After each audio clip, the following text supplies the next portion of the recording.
Hello friend, myself Mr. Yadav MS.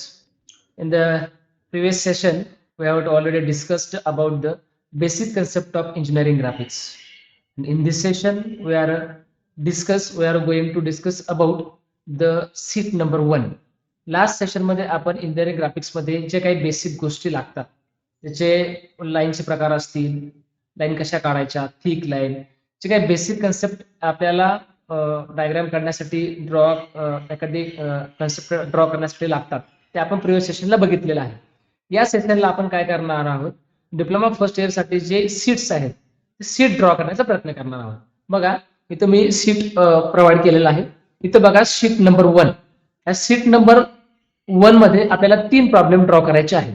Total किती problem draw करायचे आहेत? 3 प्रॉब्लेम सीट नंबर 1 मध्ये. त्यातला पहिला प्रॉब्लेम काय आहे बघा, draw the given figure showing dimensional technique. दिलेली डायग्राम इथं दिली आहे बघा. ही डायग्राम आपल्याला दिलेली आहे प्रॉब्लेम मध्ये. दिलेली जी डायग्राम आहे त्याला डायमेन्शनल टेक्निक यूज करून त्याला डायमेन्शन द्यायचे आहे. म्हणजे ह्या जी फिगर तुम्हाला तुमच्या समोर दिसतीये या फिगर मध्ये हे जे काय 120, 120, 20, 20, 20, 60, 30 हे जे डायमेन्शन दिलेले आहेत ते कुठलंही टेक्निक न यूज करता जसे तसे दिलेले आहे. And in this sheet we have to redraw that diagram again and show that all the dimension with using a dimensional techniques. Okay, let us start. आता ही डायग्राम आपल्याला रिड्रॉ करायची आहे. ही डायग्राम रिड्रॉ करून घ्यायची with actual scale. Means this is the 120, we have to take the 120 mm. All the dimension are in mm. Okay, बघा आता ही diagram आपल्याला redraw करायची आहे. आता काय करणार आपण, ही डायग्राम रिड्रॉ करत असताना इथून कुठल्याही एका कॉर्नर पासून तुम्ही स्टार्ट करा. ए कॉर्नर असेल, हा कॉर्नर असेल, हा कॉर्नर, हा कॉर्नर, कुठल्याही कॉर्नर पासून तुम्ही स्टार्ट करू शकता. We are starting from this corners. O point, O point पासून चालू करतो. Take 1 points, that is O point. Okay, O point पासून राईट साइडला, from the O points right side is 120 mm. ही लेंथ ही 120 mm आहे. Okay, take one horizontal line by using the rule and draw having distance 120 mm. Having distance 120 mm. ही diagram काढत असताना ही 120 diagram आहे. या 120 लाईनला 60 mm ची व्हर्टिकल लाईन आहे. Take 160 mm line which is perpendicular to the previous line. This is a 60. ही एक 120 ची झाली, 60 ची झाली, 120 ला ही एक 120 पॅरलल आहे. We have to again draw one line having the distance 120 and which is a parallel to the previous 120 line. Previous 120 line. Okay, then this is a 20 mm. This is a 20 mm. We have to draw both sides. This is the 120. Suppose this is the 20 mm. Actually 20. Okay, नंतर या point पासून म्हणजे या point पासून आतमध्ये जो curve draw आहे तो किती आहे, लाईन 20 आहे. स्लॉट आहे इथे 20 mm चा एक स्लॉट आहे. तर आपण एक स्लॉट घ्यायचा, 20 mm लाईन मार्क करायची by using rule and draw. हे 20 आहे, हे पण 20 आहे. इथं आपल्याला काय करायचंय, 20 mm चा स्लॉट असल्यामुळे ही लाईन 20 mm हीच अशी पॅरलल वरती रोल अँड ड्रॉ घेऊन जायचं. इथे 20. ओके, आणि आता टोटल हे 60 आहे, हे 20, हे 20, रिमेनिंग किती झालं 20. म्हणजे ही पण लाईन किती आहे आपल्याला 20 ची. किती झाली 20 mm.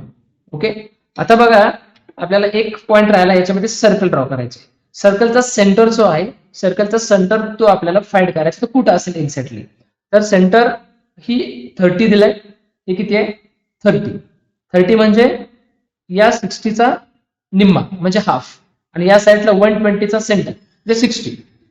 आपल्याला काय करावं लागेल, this is a 120, half of that 120 is 60. Mark करून घ्या. ओके, आणि मग बाय युजिंग सेंटर लाईन आपल्याला त्याचा सेंटर दाखवावं लागेल 120 हे सेंटर लाईन दाखवा. हे 60 आहे, आपल्याला याचाही सेंटर दाखवायचा आहे, तर सेंटर किती होईल 30 होईल. 60 30 इथं आणि parallel to this line by using rule and draw the centre line. एक छोटी एक मोठी एक छोटी एक मोठी असं सेंटर लाईनचा फॉर्मॅट आपण काल बघितलं पाहिलंय. Okay, and this is the center of circle, that is O. Okay, what is the diameter of that circle? Is a 20 degree, so 20 mm. 20 mm means diameter is a 20, means radius is 10. Radius is 10. We have to draw the one circle having diameter 20, means radius 10.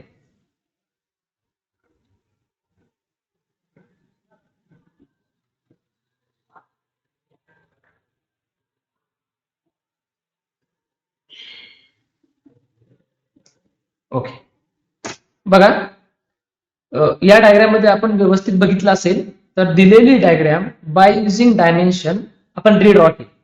He redraw केलेली diagram मध्ये ह्या ज्या dimension दिलेल्या आहेत problem मध्ये, ह्या कुठल्याही technique न यूज करता अंदाजे दिलेले आहे. आपल्याला ह्या डायमेन्शन यूज आपण डायग्राम काढलेली आहे. फक्त आपल्याला आता असं करायचंय, ह्या ज्या डायमेन्शन इथं दाखवायचे, शोईंग डायमेन्शन टेक्निक.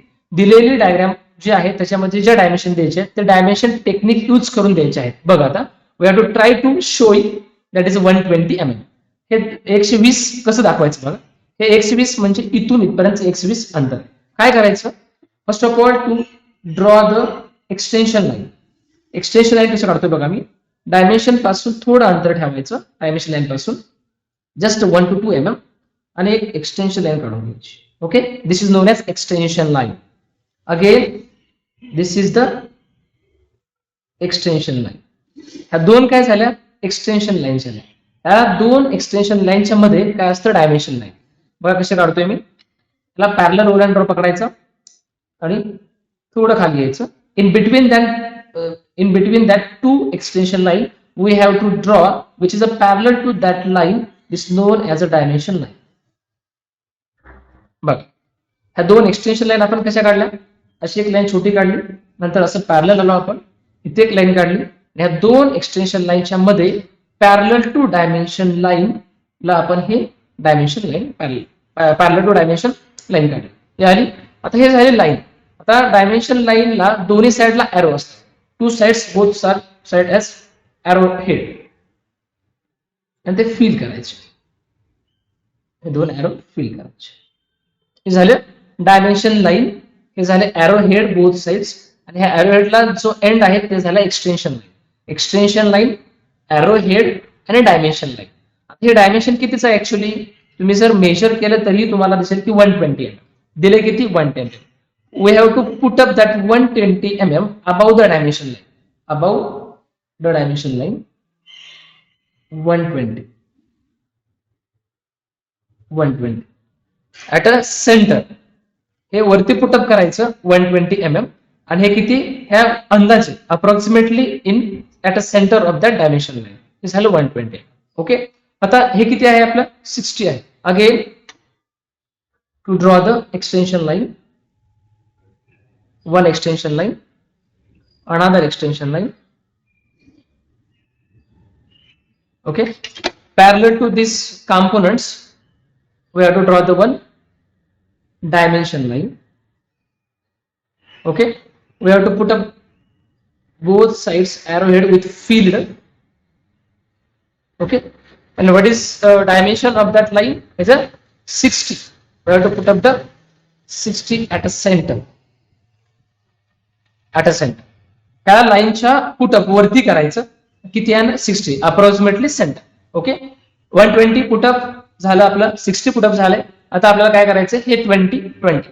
आता 20 ला सेम बघा इथं, draw the extension line, extension line in between that dimension line, दोन्ही साईडला एरो हेड,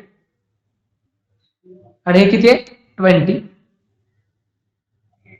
20 सेम, हे किती आहे, 20 आहे. Extension line, extension line. तर दोन्ही एक्सटेन्शन लाईनच्या बिटवीन आपल्याला काय दाखवायचंय, डायमेन्शन लाईन. डायमेन्शन लाईन झाली की त्याला दोन एरो हेड दोन्ही साईडला, आणि मग त्याच्या अबाऊ आपल्याला काय करायचे 20 mm लिहायचं नाही, कारण all dimension are in mm मध्ये असतात, त्याच्यामुळे फक्त फिगर पुटअप करायचे आहे. ओके, आता बघा हे 60 आहे, हे 20, हे 20. 60 मधून 20 प्लस 20 मीन्स 40 मायनस केल्यानंतर हे ऑटोमॅटिकली किती आलेलं आहे 20, त्याच्यामुळे हे 20 द्यायची गरज नाही. ओके, आता राहिला प्रश्न आपला ह्या डायमेन्शन द्यायचे कशाला, तुमच्या सर्कलला. तर सर्कल किती डायमीटरचा आहे, 20 डायमीटरचा आहे. तर एक आपण दोन टाईपची टेक्निक वापरतो, एक आहे सेंट्रली, एक लाईन ड्रॉ करतो आपण, same both side arrow put up करायचे, फिल करायचे. ज्यावेळेस एरो पुटअप झाल्यानंतर आपल्याला किती डायमीटर आहे 20, we have to put up that 20 mm above the line at centre. Okay, आता पूर्ण डायमेन्शन झालेलं आहे बघा, 120 we have to put up, 60 put up झाले, 20 झाले, 20 झाले, आणि दिस 20 आपल्या रिमेनिंग आहे, हे 20 आपल्याला रिमेनिंग आहे. तर हे 20 कुठं द्यायचं, एकतर आतमध्ये डायमेन्शन देऊ शकता किंवा आउटसाइड. फक्त डायमेन्शन आणि दुसरा डायमेन्शन दोन्ही डायमेन्शन क्रॉस होता कामा नये. म्हणजे आपल्याला काय करावं लागेल आता, we have to extend the same here, one extension line, again extension line, not here, from here. Extension line इथून नाही घ्यायची, कारण तुम्ही जर एक्सटेन्शन लाईन इथून घेतली तर ती लाईन या साईडला क्रॉस होईल, आणि आपल्याला क्रॉस नाही करायची. कुठलं डायमेन्शन लाईन किंवा एक्सटेन्शन लाईन एकामेकाला, एकीला दुसरी, दुसरीला तिसरी एक्सटेन्शन लाईन किंवा डायमेन्शन लाईन क्रॉस होणार नाही, हा रूल आहे. त्याच्यामुळे मी जर इथून घेतली असती एक्सटेन्शन लाईन, तर ही एक्सटेन्शन लाईन आणि ही डायमेन्शन लाईन एकामेकाला काय झाली असती, क्रॉस झाली असती. त्याच्यामुळे मी कुठून घेतली, इथून घेतली. आणि पुन्हा again parallel to that components we have to draw the one dimension line with the arrowhead at both sides. and what is the dimension, measure करा तरी तुम्हाला दिसेल 25 आहे, तुम्हाला इथं दिलेलं आहे. हे बघा, हे डायमेन्शन टेक्निक यूज करून आपण काय केलेलं आहे की दिलेली diagram by using dimension redraw केलेली आहे. म्हणजे ही डायग्राम तुम्हाला दिलती, हा क्वेश्चन होता, draw the given figure. He diagram figure draw करायची, रिड्रॉ कशी, showing dimension technique. Dimension technique use करून तुम्हाला ही डायग्राम रिड्रॉ करायचे. रिड्रॉ केलेले डायग्राम तुम्हाला काय करायचे, त्याला डायमेन्शन टेक्निक तुम्हाला द्यायचं आहे. त्या डायमेन्शन टेक्निक यूज करून आपण इथं काढलेलं आहे. ह्याच्यामध्ये आपल्याला डिस्कस करण्यासाठीचा एक सगळ्यात स्पेशल पॉईंट असा आहे ह्याच्यामध्ये की डायमेन्शन टेक्निक मध्ये सगळं सोपं आहे, फक्त ऑल टाईप इझी आहे. पण त्याच्यामध्ये जो एरो हेड आहे तो एकदा आपण बघणार आहोत. जो एरो हेड काढतो तो आपण कसा काढतो बघा, लक्ष द्या. कुठलीही लाईन असेल तर आपण कसं काढतो, फॉर एक्झाम्पल हे असे काढतो, बरोबर आहे. आता एरो हेड काढताना काय करायचं, बरेच मुलं इथून स्टार्ट करतात, म्हणजे कुठून, ह्या एंड पासून स्टार्ट करतात. इथून न करता तो त्याचा एंड पॉइंट आहे, मिड पॉइंट, तिथून चालू करायचं, हे असं, आणि फील करायचं. काय करायचं, फील.